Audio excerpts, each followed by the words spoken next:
योगी आदित्यनाथ ने जुमेरात को दूसरी मियाद के लिए उत्तर प्रदेश में तश्कील हुकूमत का दावा पेश किया और आज बरोज जुमा को एक शानदार तकरीब में वज़ीर आला के तौर पर हलफ लेंगे। इस हलफ बर्दारी तकरीब में वज़ीर आज़म समेत बीजेपी के कई सीनियर रहनुमा मौजूद रहेंगे। उत्तर प्रदेश मदरसा तालीमी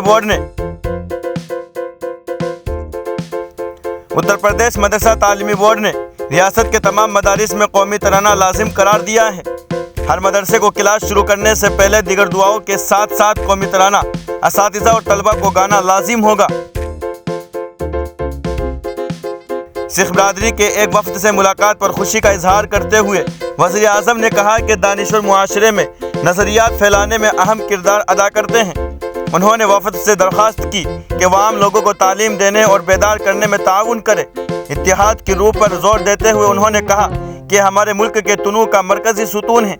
वफ़द से सिख बरादरी के बेहतरी के लिए हुकूमत की जानिब से किए जाने वाले मुसलसल इक़दामात को भी तारीफ़ की है। केजरीवाल ने कहा है कि अगर किसी वज़ीर आज़म को विवेक अग्निहोत्री के चरणों में शरण लेनी पड़ी तो उसका मतलब उन्होंने कोई काम नहीं किया है। दिल्ली के वज़ीर आला अरविंद केजरीवाल ने जुमेरात को असम्बली में कहा है कि फ़िल्म द कश्मीर फाइल को टैक्स फ्री बनाने का मुतालबा क्यों किया जा रहा है, उसे यूट्यूब पर डाल दो, फ्री ही फ्री हो जाएगी। अफगान तालिबान के तर्जुमान ज़बीहुल्लाह मुजाहिद ने वज़ीर आज़म की तब्दीली के बारे में अफवाहों की तरद्दुद करते हुए कहा कि कुछ मीडिया इदारों की तरफ से वज़ीर आज़म के मुतालिक अफवाहें फैलाई जा रही है, हालांकि काबीना में कोई तब्दीली नहीं की गई है।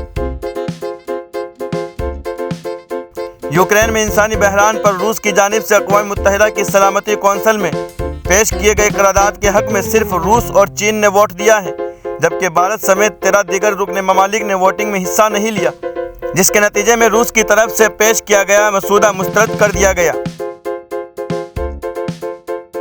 पाकिस्तान की मेज़बानी में मुनक्कद इस्लामी ताउन तंजीम OIC के वज़राए ख़ारिजा कौंसिल का 2 रोज़ा इजलास बुध को ख़त्म हो गया। इजलास में सदर नकाती इस्लामाबाद आलामिया को मंजूर किया गया। OIC के 48वें इजलास के एजेंडे में इस्लामोफोबिया, फ़लस्तीन, जम्मू व कश्मीर और अफगानिस्तान की सूरत हाल पर तबादला ख्याल किया गया।